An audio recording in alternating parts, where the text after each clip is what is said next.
Hello, exiles. Welcome back to SSF and the company of Thorgrim, our titan wielding Mjollner. It's been a little while since he was introduced to the scene. There were a few updates I'd like to go through before everything, and let's get into it. First off, our strength is still good amount of 639, but we do want it to be much larger. There is support in there is room in the gear for additional strength, but we haven't found up until now something that fits.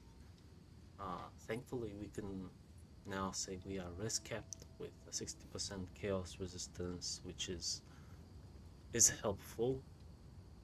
On a 50% armor rating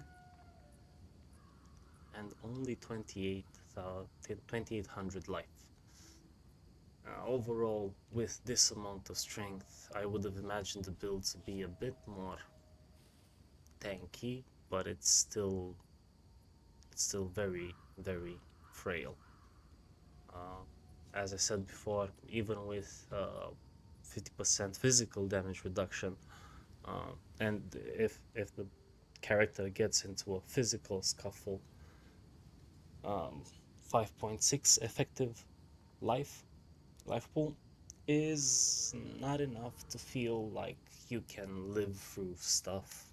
There's still lots of hopping and jumping and dodging around that we have to do. Even with this 46% block chance, the build still feels squishy. And I think, that should be the baseline for builds in Path of Exile. If you're not squishy, you're not doing the right thing. And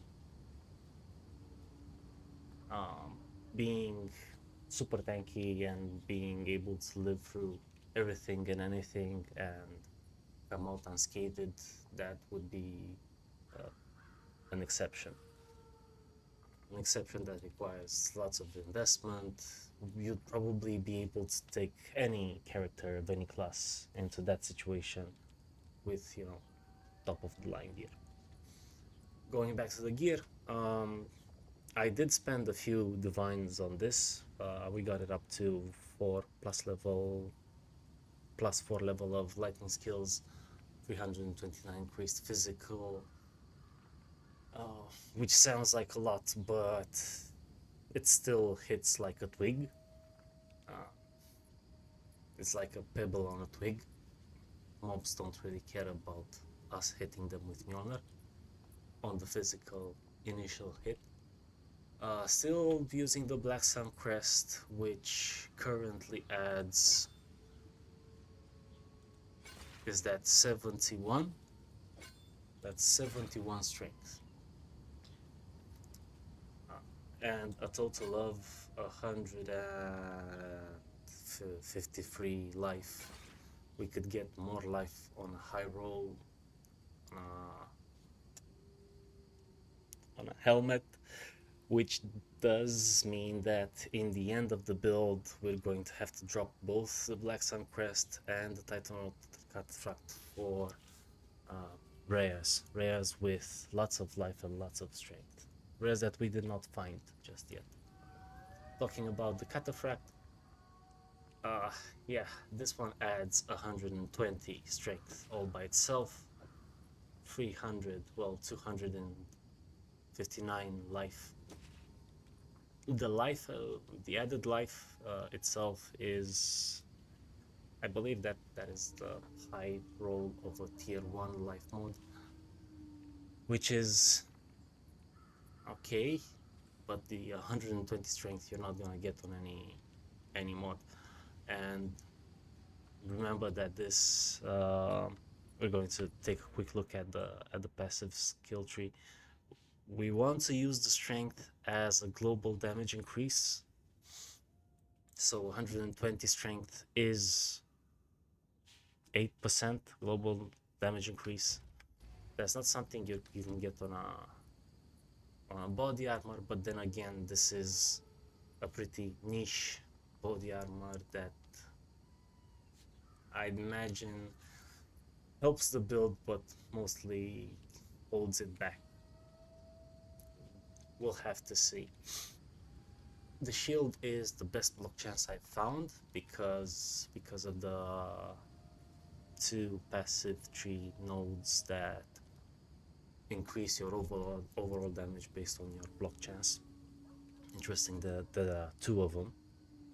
It's a good shield. We'd love to have right now that's a tier 4 block chance increase, so you could get better. And all of the mods currently are like middle of the pack, but it does have some life added, free resistances. It's good. It's good. I know there's we were lucky enough while running the trials to get this thing, but its block chance is currently only 30%, even with the increased block chance. Why do I have the increased block chance? Because the corruption has added a mod.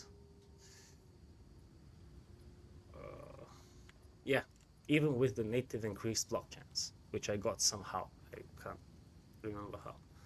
Lots of armor, lots of energy strength, energy shield on it, but we need the block chance to be high. And yeah, we could maybe get into a situation where we can switch to this for this 100% increased effective socketed soul cores. There are maybe some interesting soul cores to use right now. I'm not sure I understand which should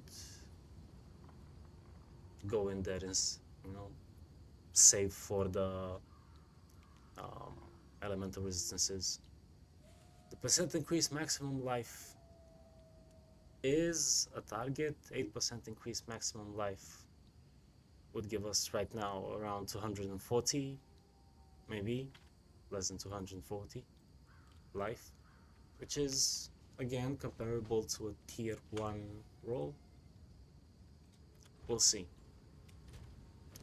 The mitts, the gloves, they've got some life, fire and cold resistance, not a lot of, for useful but low end rolls. The boots, 3 useful rolls, no movement speed. We don't care about movement speed. This is a bunny hop build. You don't need movement speed. You're gonna jump here and there.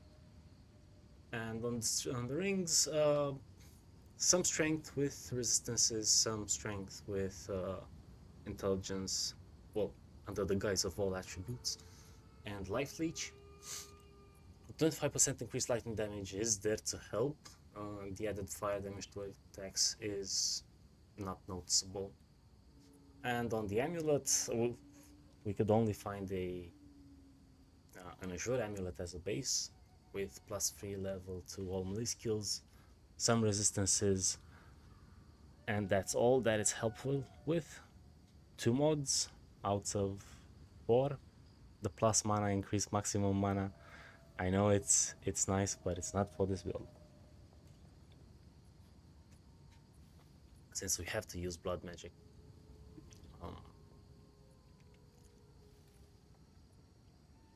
Well, there is some added mana here and there.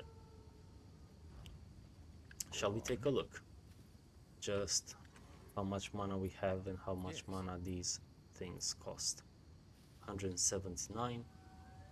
And if we take off, not the Atlas passive, we take off the blood magic, would be 726. And probably out of mana in an instant because we have no mana leech. I have a different plan. As you can see, mana regeneration is naturally slow. There is some improvement here. But you could leap once, twice, 3 times, 4 times, and then let's stop. Take a break.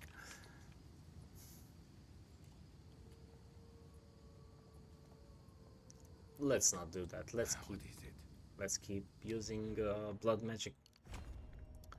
We do have 5% physical attack as leech, and I believe the leap slam is still using life thief. So in the idea of the build is that it is sustainable. You'll be using your life pool to leap into the packs and then gain enough life to do it again. Since we're on this skill page, leap slam, martial tempo, magnified effect this time, because if you leap into a larger area, you count more hits, which means you trigger Thunder Gods faster against packs. I didn't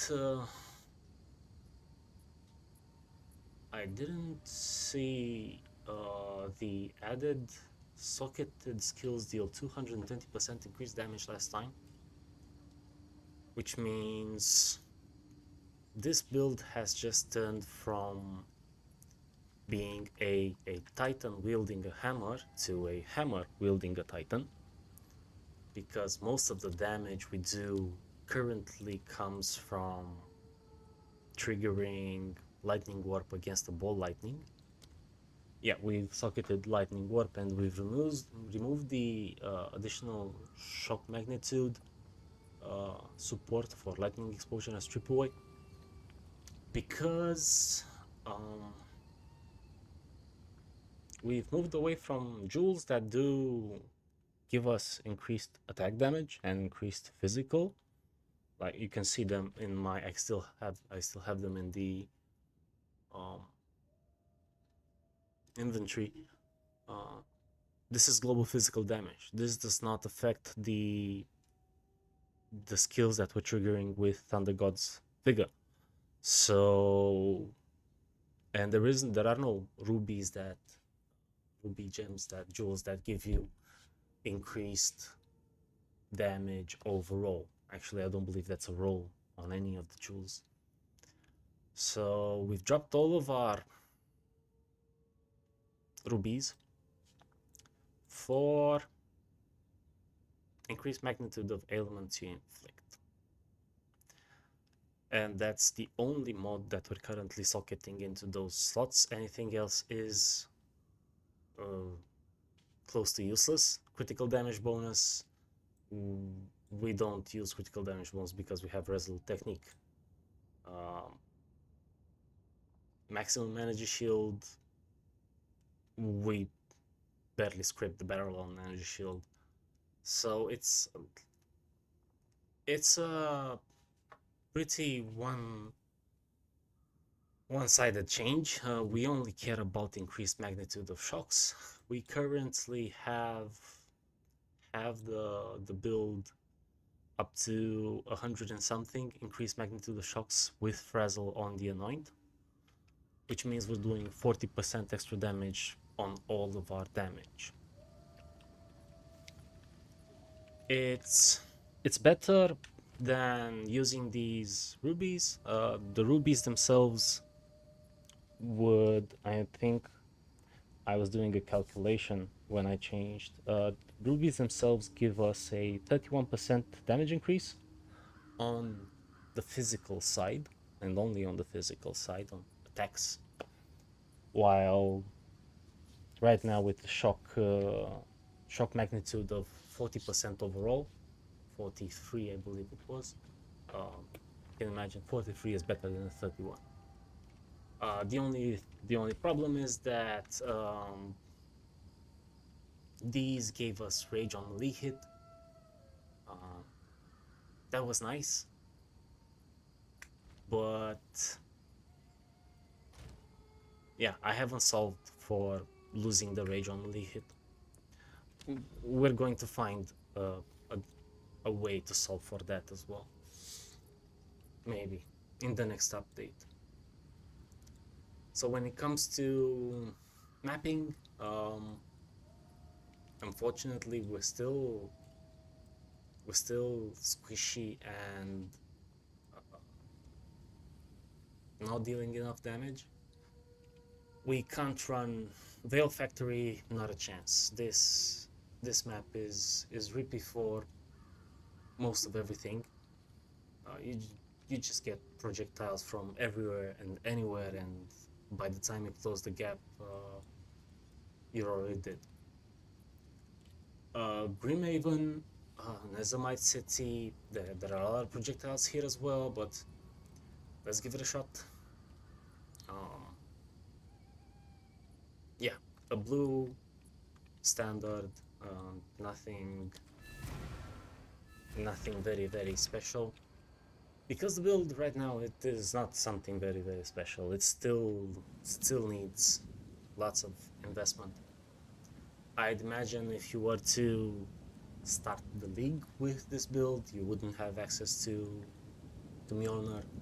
You would probably be running Earthquake Sunder something, but as you can see, we jump into the middle of the pack, and unless, yeah, all of nobody shoots at us, we live.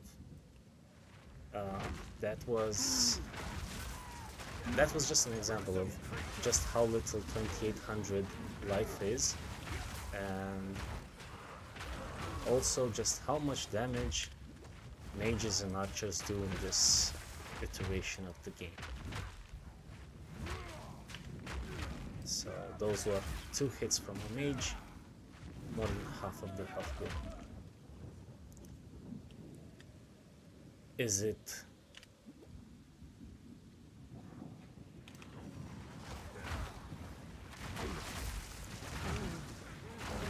something that I don't know, somehow we just lost most of all of our health pool there, so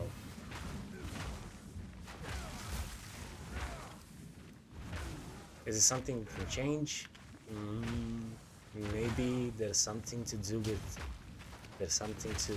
skill speed, have the leap slam do faster attacks, but in the end you're just going to get surrounded and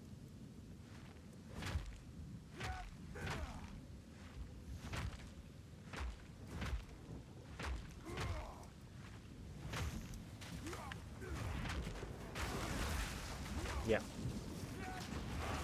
So the main defensive layer, as always, is the health potion, which doesn't heal you enough.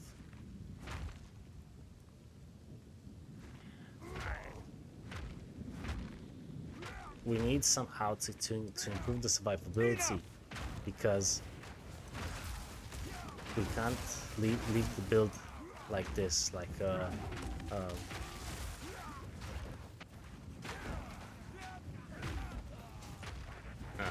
what would you call it? It's not good enough to progress against anything.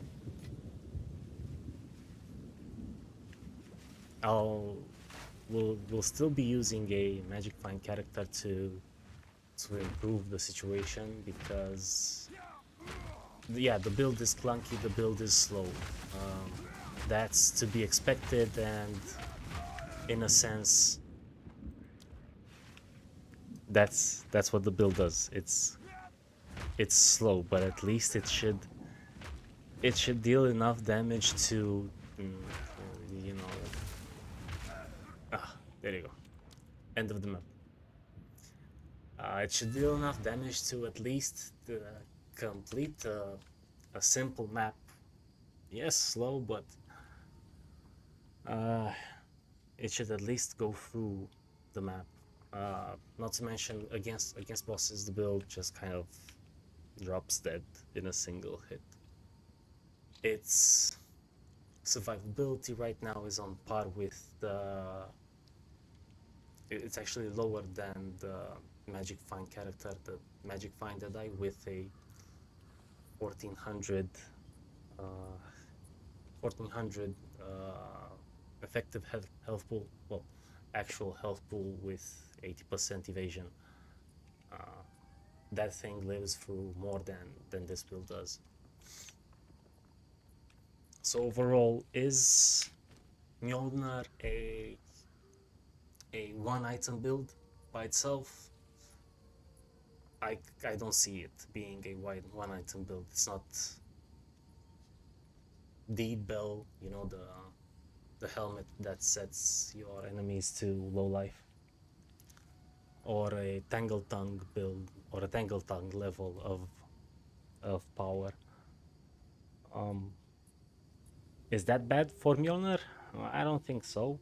If we can get enough investment improvement in the gear, maybe it becomes a bit more smooth. But it also doesn't help that we're using a Titan, right? We're using a Titan, which wants to do attacks and has support for attacks, but our main damage dealer is a spell. Titan is better than most of the classes because you get to this overall damage increase, and you get easy access to both lay siege and offensive stance. That's great, but bearing some amazing overall damage increase or damage additions, it's not enough to just slap on a Mjolnir and clear maps with it. The build used to be a bit faster without the change to magnitude of shock. It used to be, I believe, it did feel a bit faster. It was clearing more of the maps and therefore taking less overall damage. So while on paper the magnitude of shock support should be an overall increase, you can't really see the increase if we're not going to use a turbo map. The build can't handle a turbo map. No temp chain, more straw. Let's see if we can find something. Poison on hit. Okay. And we're gonna go right back into the same map, this time without the irradiation. With the rubies and rage on hit, yeah, we're going to have more initial hit from Lislam. We only have to strike twice, and because we only have to strike twice, it does seem to be a bit faster, doesn't it? But going up against elites, we gotta take our time, and we gotta hunt down the mages and the rangers and everything that throws projectiles our way. We don't like them.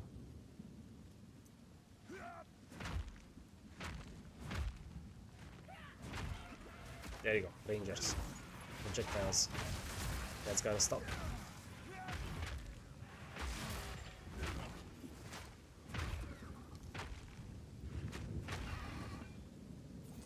So we bunny hop our way from one pack to another, and here that we found an elite, we try to again first remove the projectiles, drop a conductivity here and there,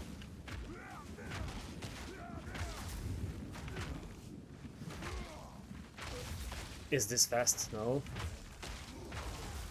Will Hammer of the Gods... It dealt 10% of an elite's life. That's cool. We get the backs. We look for rangers. These crabs, they're annoying. They're annoying.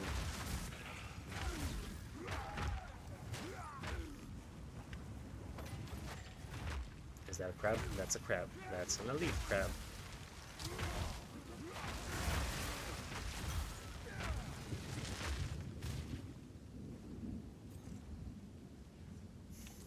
So, you can't really trust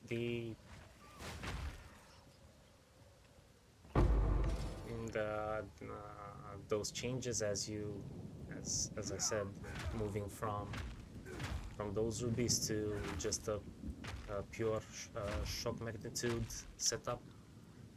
On paper, you should do more damage with the shock magnitude setup, but as you can see, we get to live through more encounters, we get to deal more damage with the rubies, which do not affect your spell cast.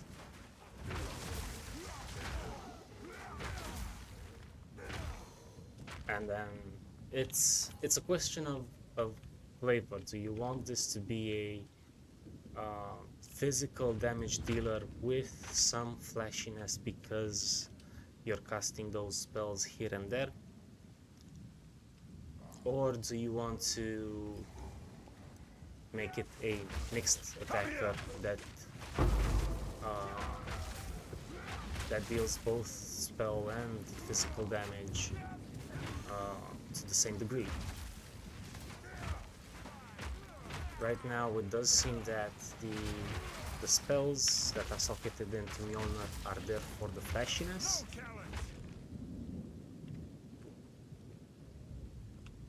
You could get better damage with a large two-hander.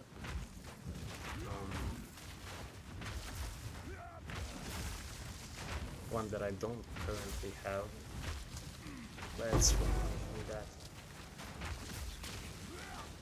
And of course, projectiles, projectiles, projectiles. It's slow, it's clunky. You get by the time you get to drop the hammer or set up the banner. You get a lot of the enemies get a lot of attacks in. It's not something that you can do on whim. You have to wait until you find yourself in a situation where you're kind of already winning the encounter, and then you can drop the banner or the hammer. Fear will get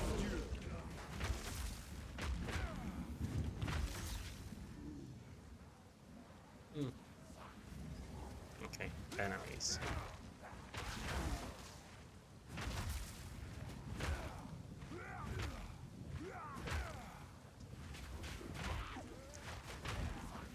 Enemies and rangers.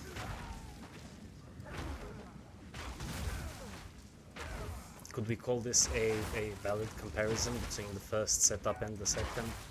Well, no, the first setup also had a map irradiation. The mobs were one level higher. I think that counts. But still, we haven't died yet, I think, in this run.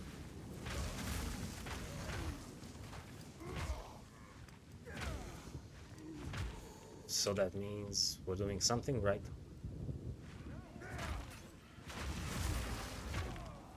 Either way, getting a jewel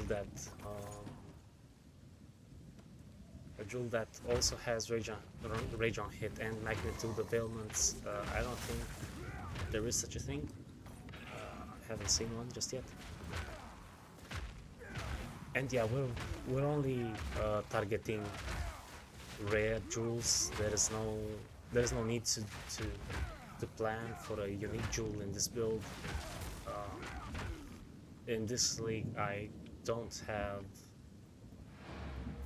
I don't have a build that would allow me to farm, I don't know, a Megalomaniac, or I could try and farm the Adorned, but the Adorned has kind of lost a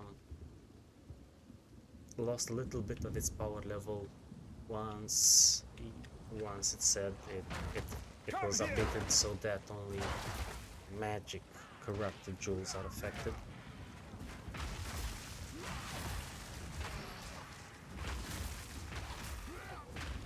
Because overall you pay,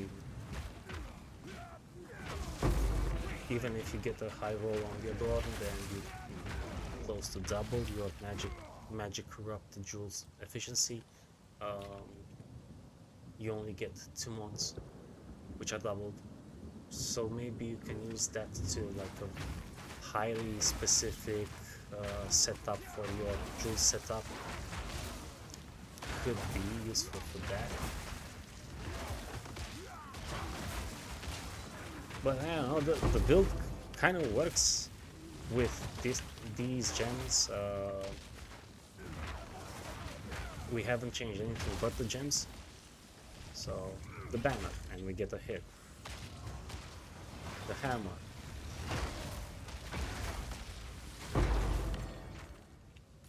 Yeah. We do have some other support here in Armor Breaker and Infernal Pride that we haven't used against other league. But the build is, as I said, it's slow. It should be played deliberately, not in a automated. I click a button, I clear the map kind of.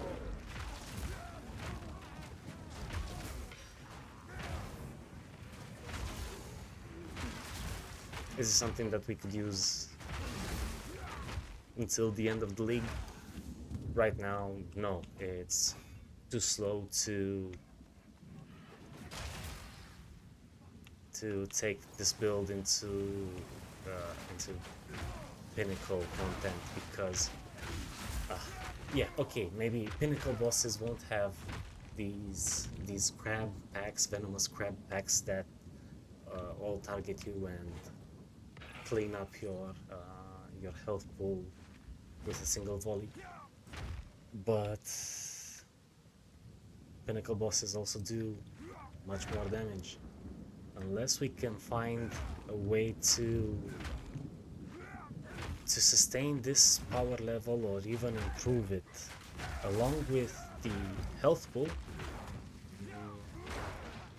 I don't think we could live through a pinnacle encounter, and it doesn't look like this build plans to do anything else but to live through the pinnacle encounter, because it doesn't. I don't see how this build could just go up to a boss and delete it without, very very complicated additional uniques.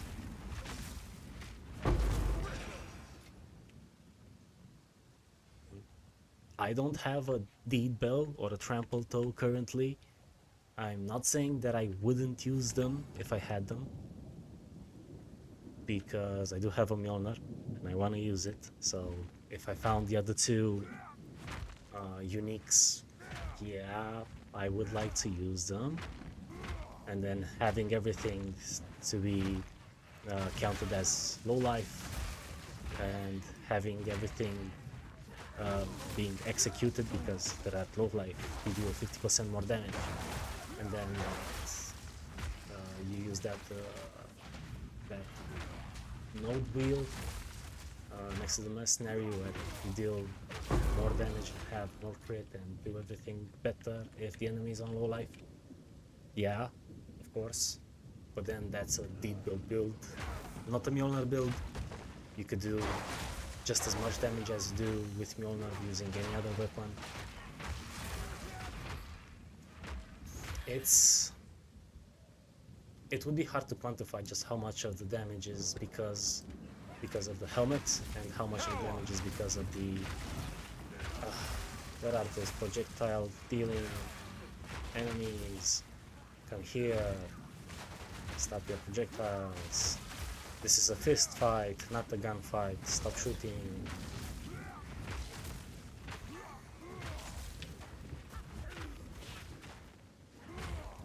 Yeah. Come here. And you can't really stop to drop the hammer, because if you stop, you get targeted down. Okay, I think we've spent enough time bunny hopping from one enemy to the other. As you've seen, there is enough damage, but only if your initial hit is large enough. If your initial hit is large enough so that you kind of clear the pack with your physical damage, then any triggers from here are just cute and flashy. It's a 220% increase damage on socketed skill, and this currently wants to do anywhere between 66 and 1200. A median value of 600. So that's 1.8k with the increase from the beta. That's on the hit. We could trigger it kind of once every leap slam, so 1.16 on the attack time. But you can see here, leap slam currently has a 10k high range, and this would only go up to, well, 3.3 times of that is 3.9k on the added damage from lightning ward.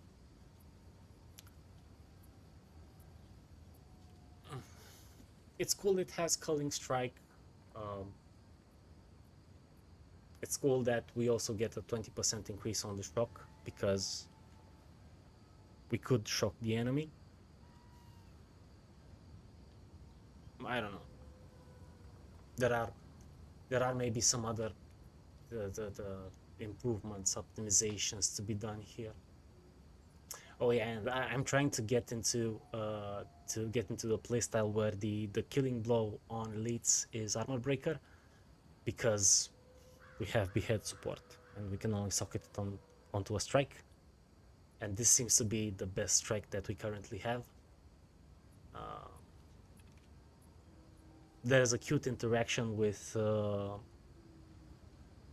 Hammer of the Gods and Armor Breaker, that you drop your hammer, you start dropping the hammer, and while the hammer is coming down on 2.5 seconds, you try to hit it with Armor Breaker, so that when it does hit, it will deal 40% more damage, which is a lot. Maybe by the time you get that, the enemy is on low life. That's 50% more damage, and 30 from here, and 30 from here, and this should delete most of the things. But again, this is a slow build. This is let's play it in a deliberate manner. You can't just right click and look away, which is, it would be nice if you could do that, right? Just hold down right click, look at videos on YouTube, and then the map is cleared. That would be nice. Can we get there? I don't know. It's possible. Is it probable? We'll just have to see. But yeah, I guess that's it for today's update. Thank you all for watching. Thorgrim, also thanks everyone. Very happy to have you here. Until next time, goodbye, exiles.